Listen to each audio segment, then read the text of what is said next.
Salamat po Nag-enjoy ako doon. Sabi ni Hana sa akin, tsaka siya ngumiti. Yun ang huling kataga na sinabi niya bago kami lumabas ng dressing room. Nauna akong lumabas para hindi halata. Bumalik ako kaagad sa misis ko at ilang minuto pa bago bumalik si Hana at kinausap naman niya si Lily. Nagkatinginan kami na parang wala lang. Natapos ang pamimili namin nang walang nangyaring aberya. Hindi nakaramdam si Mrs. sa milagrong naganap. Maging ang inaanak kong si Lily ay tila wala ring alam sa namagitan sa amin ng kanyang kaibigan. Isang umaga, pumunta ako ng shipping lines office para sa susunod kong kontrata. Sa opisina ay nakita ko ang ilang katulad kong mandaragat. Mga taong naghahangad ng pangarap na makaahon. Ang ilan dito ay mukhang baguhan pa. Nakikita ko ang sarili ko sa kanila. Ganito din ako noon. Pagkalabas ko ay nakita ko naman ang ilang kababaihan. Siguro mga syota to o asawa ng ilang seaman. Meron akong napansin sa mga nakatambay na babae. Si Tanya. Nilapitan ko siya kaagad. Tanya? Ano ginagawa mo dito? Nakita ko ang pagkagulat niya na parang nakakita ng multo.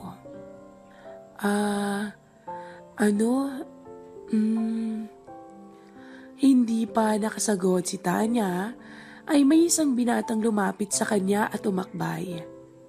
Hinalikan siya sa pisngi. Naghintay ka ba ng matagal, babe? Tanong ng lalaki. Napatingin ito sa akin. Mukhang seaman din ito. Hindi ko na sinayang ang oras nila at umalis na ako. Habang naglalakad ako pabalik sa sasakyan, hindi ko maisip kung bakit para akong nasaktan. Alam kong kabit o secret girlfriend ko si Tanya, pero hindi ko in-expect na meron din pala siyang iba. Sabagay, ganun ko na siya nakilala Bakit pa ako umaasang magiging tapat siya sa akin, di ba? I think this all goes to my ego. She was mine like a property. I guess ganito talaga ang buhay nang naggagamitan lang kayo. Ayokong manatili siya sa isipan ko. Kaya minabuti kong ituon sa iba ang pansin ko. Tulad ng plano, lihim akong nakipag-communicate kay Hana at Lily. Mukhang go sila sa lakad namin at mukhang excited pa. Pero sa totoo lang, mas feel attracted ako kay Lily kesa kay Hana. Siguro, dahil na rin sa mas feel ko ang excitement sa pinagbabawal na prutas. Yung tipong ninong ka niya, pero may naiisip kang hindi pwede. Alam mo na, bagong ulam, ika nga. At ramdam kong bibigay din si Lily sa akin. Sa bagay, sa dami ba naman ng mga pinaglaruan ko ang babae, feel ko parang sports na lang to. Yung para akong isang hunter sa gubat. At marami na akong nahuli. Yung excitement ng huli talaga ang nagbibigay buhay sa dugo ko. Iba ang aliw kapag mas mababa sa'yo ang edad ng kapareha mo. Naghahanda na akong umalis. 9:00 na ng gabi. Nakapagpaalam na ako kay Mrs. Sinabi ko din naman ang totoo, nasasamahan ko ang inaanak ko at ang kaibigan niya na mag-iikot sa bayan. Pumayag naman si Mrs. kasi tiwala siya sa akin. At mukhang ganun din ang tiwala ni Kumare sa akin. Nung ipagpaalam ko, ang anak niya na lalabas kami. Walang aberya, ika nga. Papalis na ako ng bahay nang madatnan ko ang magandang kasambahay kong si Lisa na may kausap sa cellphone niya. Nakita niya ako at agad niyang tinapos ang tawag na parang nahihiya siya. "Sino kausap mo?" Tanong ko. Ano po? Nanliligaw po sa akin. Ang sabi niya. Ganun ba? May pag-asa naman ba? Hindi ko po alam eh. Bakit po? Pagbabawalan niyo po ba ako na magkaroon ng boyfriend? Lisa, desisyon mo yan. Hindi kita pinagbabawalan. Kung masaya ka at feel mong lubos ang nararamdaman niya sa'yo, why not give him a chance, diba? Hinawakan ko siya sa balikat na parang nagpapayo. It feels like nagkakaroon na yata ng iba ang mga babae ko First si Tanya, then now si Lisa. Nagulat man ako, hindi na ako nagtataka. At feel ko na medyo happy din ako. Kasi hindi na mangungulit sa akin si Lisa kapag meron na siyang iba. Deep inside, feel ko na napagsawaan ko na rin naman siya Kaya okay na ako, kahit pa magkaroon na siya ng iba. Ngumiti lang siya sa akin at mukhang nawala ang kaba niya. Umalis ako kaagad para makabalik na siya sa usapan nila ng lalaki niya. Sa sasakyan pa lang, tinawagan ko na si Hana. Ready na daw sila. Pagkarating ko sa bahay nila, ay unang lumabas si Lily. Ang sexy niya sa palda at manipis na t-shirt. Si Hana naman ay nakamaiksing short at sando at naka-blazer top. Parehong nakakatakam ang dalawa. Magkatabi sila sa likod ng sasakyan. Mukhang excited kayo ang sabi ko. Opo, Ninong. Basta libre niyo po Well, ako naman ang may budget Natural lang. Tsaka, makapagalitan ako ni Kumari kung malaman niyang pinagbayad kita. Kuya Ricky, saan po tayo? Tanong ni Hana. Sa heaven. Ang biro ko naman. Parehong natawa ang dalawa. May isang inuman akong alam na pinupuntahan ng ilang kilala ko. Tinatawag itong The Hut. Maganda ang setup nila dahil open area ito at may kanya-kanyang cottages ang mga customers. Kumbaga, may privacy kami doon. Hinanap ko ang medyo madilim na cottage at malapit sa corner. Doon kami pumwesto at lumapit sa amin ang isang waiter. Kumain na ba kayo? Tanong ko. Opo, Ninong. Okay, good.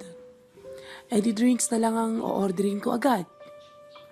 Umorder ako ng 3 bucket ng hard liquor. Ilang potahe at isang kahan ng sigarilyo. Mukhang nagyoyosi pala tong si Hana at Lily. Enjoy kausap ang dalawa. Kuwela at go sila sa anumang topics. Ako ang madalas magtanong dahil gusto ko babae ang magkwento. Madali mo makukuha ang loob ng babae kung pinapakwento mo sila.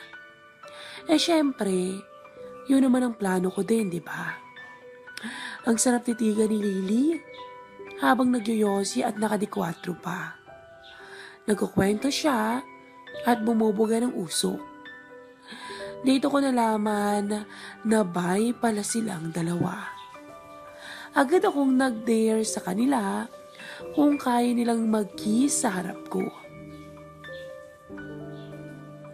Anong kapalit, Ninong? Natatawang tanong ni Lily. Ano bang gusto mo?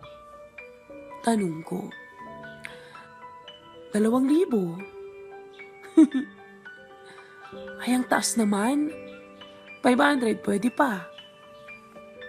Okay, game ako. Agad na sagot ni Lily at halatang namumugay na ang mga mata. Nilabas ko ang 500 at nilapag ko sa lamesa. Kukunin na sana niya to, pero hinawakan ko ang kamay niya. Dapat 5 minutes ang wika ko. Okay. Kinuha niya ang pera at nagtitigan sila ni Hana. Nagsimula silang sunggaban ang labi ng isa't isa na medyo light lang. Grabe, na-excite na ako agad. Nakakauhaw titigan ang dalawang babae. Napakambyo na lang ako sa nakikita ko. Huminto sila nang mag-alarm ang cellphone ng 5 minutes. Si Ninong nag-enjoy ka no? Ang biro ni Lily. Kakagigil kayong tingnan Teka, nagdo na ba kayo minsan? Tanong ko. Oo naman. Magkabady rin kami sa kama, Ninong. Alam na nila ang nasa isip ko. At mukhang game naman silang dalawa. Pero gusto kong ibahin ang expectation nila. Okay, 2,000. Papanoorin ko kayong dalawa. Dare ko ulit sa kanila. Ay, wow! Live show ang gusto ni Kuya Ricky. Ang wika ni Hana. 5,000, Ninong. Go kami. Tinaas bigla ni Lily ang hamon. Ngumiti lamang ako. Okay, sige. Pero, kasali ako. Sabat ko. Nagkatinginan ang dalawa at parehong napangiti. Sure, Ninong. Basta ikaw. Ito lang ang hinihintay kong sagot. Wala nang hintayan pa. 12:00 na ng hating gabi at kakaunti na lang ang oras ko. Agad kong dinala sa isang mumurahing hotel ang dalawang dalaga. Pasensya na, Maria. Pero pagsasawaan ko muna ang anak mo. Mukhang palaban sa isip-isip ko. Sa loob ng maliit na kwarto, isang maruming aircon ang nagpapalamig sa loob. 2 magandang dalaga ang nakahain sa aking harapan. Parehas silang nakatihaya na sa hiyaan at ang mga suot nilang pareho ay naggalat na sa sahig. Para akong mawawala sa katinuan nung mga oras na yun habang nakatingin sa kanila. Sa puntong yun ay wala na akong sinayang na oras. Halos hingalin ako sa 2 babae. Napakapilya nila at halos di na ako makasabay sa kanila. Parang masisira ang kama sa aming 3. Halos mabaliw naman ang 2 sa gigil ko, lalo na kay Lily. Pinagsawaan ko sila na para bang wala ng bukas. At sa maliit na kwarto ding iyon, ay hingal at pawisan kaming pare-pareho nang mapadpad kami sa rurok. Nagpahinga kami saglit at nagkaroon ng kaunting pag-uusap. Grabe kayo Nakaya niyo kaming dalawa, Kuya Ricky? Ang wika ni Hana. Oo naman, nakakagigil kasi kayo Alam kong nung una pa lang tayong magkakilala, ay may balak na kayo sa amin Sabat naman ni Lily. Tiningnan ko si Lily at ngumiti. Siyempre, hindi ko alam na active ka rin pala sa ganitong bagay. Noon pa lang ay kursunada na kita, Lily. Talaga po, Ninong? Di sana noon pa lang, nagparamdam na kayo. Ikaw sana first time ko. Hindi alam ni Kumare na ganito ka pala kapilya no? Siyempre naman po, para sa kanya, isa akong anghel. Anghel na mahilig ka mo. Ang wika ko sabay ngiti. Ito na yata ang pinaka-memorable na nangyari sa buong bakasyon ko. Bibihira lang ang pagkakataong ganito. Dahil limitado ang oras namin, hindi na kami nagtagal sa lugar na yun. Agad kaming lumabas at inihatid ko na silang dalawa. Mag-aalas 2 na ng madaling araw nang makarating kami sa bahay nila. Bitin man ako, wala na akong magagawa sa ngayon. Mahirap na at baka mabuko ako ni Kumare. Salamat po sa pakain niyo, Ninong Nag-enjoy kami dun. Ang wika ni Lily. Sa susunod, mas paghandaan pa natin. Ang wika ko. Sige po, kontakin niyo na lang po ako or si Hana. Ingat po kayo Ingat, Kuya Ricky. Thanks sa nakakaaliw na gabi. Ngumiti lang ako kay Hana. Sa mga dumaang araw, ay hindi na masyadong eventful ang buhay ko. Hinihintay ko na lang na makabalik ako sa barko. Tulad ng dati, nagpaalam ako kay Mrs. At mukhang wala talaga itong kaalam-alam sa mga pinaggagawa kong kalokohan. Maaga akong umalis sa bahay dahil ang alam ni Mrs. ay diretso na ako sa barko. Pero hindi niya alam, may isang araw pa pala ako.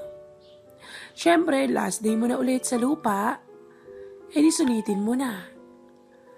Nag-report muna ako sa office at kinagabihan ay naghanap ng matutulugang hotel. Gabi ng linggo iyon at maraming mga tao ang naggagala. Ako naman ay nasa kwarto lang at nagsiselfone. Napansin ko ang isang bagong post ni Tiffany. Nasa isang park sila at alam ko kung saan to. Malapit lang to sa lugar na tinutuluyan ko ngayon. Agad ko siyang chinat. Hi baby. Hi dad. How are you? Ang bati niya. Pabalik na ako sa bar ko bukas Nasa park ka pala? Yes dad. Kakatapos lang namin magsimba ng mga friends ko. Papunta ako sa dorm ng anak niyo. Niyaya niya kasi ako lumabas Ganun ba? Gusto ko sana magkita muna tayo Last day ko na kasi dito sa Pinas. Oh, ganun po ba? Matagal pa kayong makakabalik? Yup, mga ilang taon din. Pagsisinungaling ko. Sige po. Saan po ba kayo now? We can meet na lang dun sa church. Malapit lang yun dito eh. Then bili na lang tayo ng food para sabay natin kainin dito sa hotel room ko. Sounds good? Sure po, I'll be there. I miss you, baby. I miss you too, Dad. See you po. Last reply niya sa akin at nag-send pa siya ng kiss emoji. Naghanda ako agad at pumunta sa simbahan. Nauna pa ako kay Tiffany, kaya pumasok ako sandali sa loob ng simbahan at nagdasal na sana maging maayos at ligtas ako sa barko. Siyempre, kailangan din natin ng kaunting blessings, di ba? Ilang minuto pa at dumating na si Tiffany. Naka-fitted jeans ito at tube top. Mukha talagang model sa unang tingin pa lang. Ngumiti siya at tiyakap niya ako. Okay din tong meeting place of choice niyo, Dad, ha? Siyempre, para ligtas. Nakapagpaalam ka na ba sa anak ko? Yes po. Anong sabi mo? Sinabi ko na may dadaanan pa akong gamit sa bahay ng friend ko. Bale, minove na lang niya ang date night namin sa isang araw. Good. So, ibig sabihin, solong-solo kita tonight. Ang pili niya talaga. Nasa harapan pa naman tayo ng simbahan. Asus, alam mo naman sa'yo lang ako nagiging pilyo. Pambubola ko. Ay, sabagay. Okay, then let's go. Holding hands kami habang naglalakad papunta sa kotse ko. Pagpasok namin, ay sinunggaban ko siya kaagad sa labi. Namiss ko yung lips mo, baby. Namiss ko din po yung magaspang mong manipis na balbas. Why don't we order delivery service na lang? At diretso na tayo sa place. Ang sabi ko. Kayo excited po kayo masolo ko Ikaw ba hindi? Excited din. Let's go. Pinapasabik mo ko Ang sabi niya. Hinaplos ko ang legs niya habang nagmamaneho kami pabalik sa hotel. Pinarada ko ang kotse at agad kaming umakyat sa itaas. Pagpasok namin sa room, ay sumampa si Tiffany sa akin at binuhat ko siya sa legs. Pinayakap niya sa akin ang mga binti at braso niya at sinandal ko siya sa likod ng pinto. Binigyan namin ng marahas na halik ang isa't isa. Iba pa rin talagang feeling na maangkin ang nobya ng anak ko. Binuhat ko siya ulit at binagsak ko sa kama. Unti-unti lang tumilapon ang suot niya sa sahig. Nasilayan ko muli ang nakakaakit na itsura niya. Kinuha ko ang phone ko at kinuhaan ko siya ng video. Sabihin mo nga yung gusto kong marinig, baby. I'm your personal toy, Dad. Sorry, beta. Pero mas magaling yung dad mo sa'yo Alipin niya ako at kanyang-kanya na ako. Napangiti ako sa sinabi niya. Sa puntong yun, ay agad akong lumusong. Napahigpit ang yakap niya sa akin nang matamasa muli ang pag-iisa naming dalawa. Sa puntong yun, agad din naming tinahak ang rurok. Matapos yun, ay umorder kami ng delivery food. Doon na rin nagpalipas ng gabi si Tiffany at kapiling ako. Dahil safe daw siya, nakailang ulit pa kami. Nagkasundo kami na magkikita muli pagbalik ko ng Pinas. At dahil dito, mas naging mainit pa ang lihim naming relasyon. Bumalik ako ng barko at nagsimulang maglayag palayo ng bansa. Baon ko ang mga pangako ko at pangarap. 2 buwan pa lang ang lumipas at nakadaong kami sa isang pier nang kumontak sa akin ang anak kong si Obet. Nagulat ako sa kanyang balita. Buntis daw ang nobya niyang si Tiffany. Abangan ang susunod na kabanata ng ating story. Salamat po Nag-enjoy ako doon. Sabi ni Hana sa akin, tsaka siya ngumiti. Yun ang huling kataga na sinabi niya bago kami lumabas ng dressing room. Nauna akong lumabas para hindi halata. Bumalik ako kaagad sa misis ko at ilang minuto pa bago bumalik si Hana at kinausap naman niya si Lily. Nagkatinginan kami na parang wala lang. Natapos ang pamimili namin nang walang nangyaring aberya. Hindi nakaramdam si Mrs. sa milagrong naganap. Maging ang inaanak kong si Lily ay tila wala ring alam sa namagitan sa amin ng kanyang kaibigan. Isang umaga, pumunta ako ng shipping lines office para sa susunod kong kontrata. Sa opisina ay nakita ko ang ilang katulad kong mandaragat. Mga taong naghahangad ng pangarap na makaahon. Ang ilan dito ay mukhang baguhan pa. Nakikita ko ang sarili ko sa kanila. Ganito din ako noon. Pagkalabas ko ay nakita ko naman ang ilang kababaihan. Siguro mga syota to o asawa ng ilang seaman.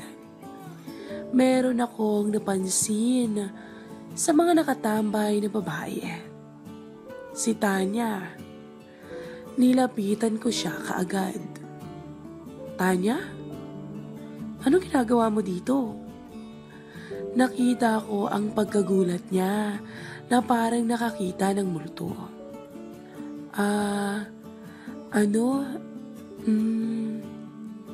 Hindi pa nakasagot si Tanya ay may isang binatang lumapit sa kanya at umakbay.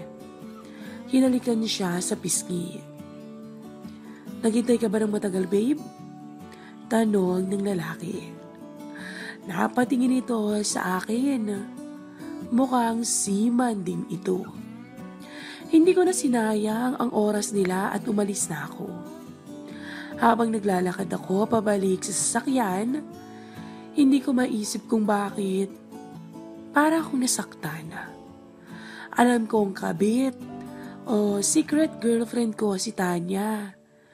Pero hindi ko in-expect na meron din pala siyang iba. Sabagay, ganun ko na siya nakilala Bakit pa ako umaasang magiging tapat siya sa akin, di ba? I think this all goes to my ego. She was mine like a property. I guess ganito talaga ang buhay nang naggagamitan lang kayo.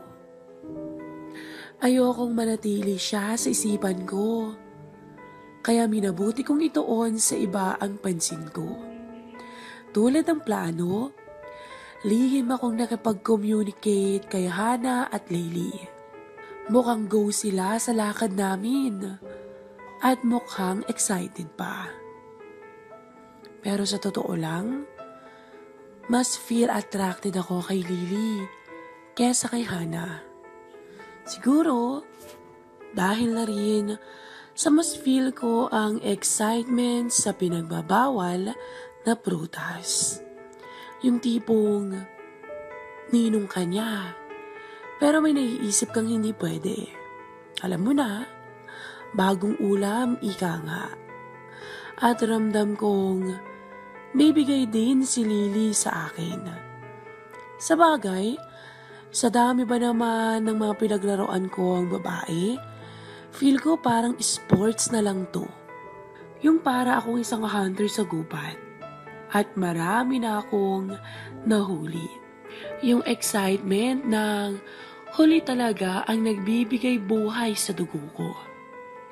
Iba ang aliw kapag mas mababa sa'yo ang edad ng kapareha mo. Naghahanda na akong umalis. 9:09 na ng gabi. Nakapagpaalam na ako kay Mrs. Sinabi ko din naman ang totoo, nasasamahan ko ang inaanak ko at ang kaibigan niya na mag-iikot sa bayan. Umayag naman si Mrs. kasi tiwala siya sa akin. At mukhang ganun din ang tiwala ni Kumare sa akin. Nung ipagpaalam ko, ang anak niya na lalabas kami. Walang aberya, ika nga. Papalis na ako ng bahay nang madatnan ko ang magandang kasambahay kong si Lisa na may kausap sa cellphone niya. Nakita niya ako at agad niyang tinapos ang tawag na parang nahihiya siya. "Sino kausap mo?" Tanong ko. Ano po? Nanliligaw po sa akin. Ang sabi niya. Ganun ba? May pag-asa naman ba? Hindi ko po alam eh. Bakit po? Pagbabawalan niyo po ba ako na magkaroon ng boyfriend? Lisa, desisyon mo yan. Hindi kita pinagbabawalan. Kung masaya ka at feel mong lubos ang nararamdaman niya sa'yo, why not give him a chance, diba? Hinawakan ko siya sa balikat na parang nagpapayo. It feels like nagkakaroon na yata ng iba ang mga babae ko. First si Tanya, then now si Lisa.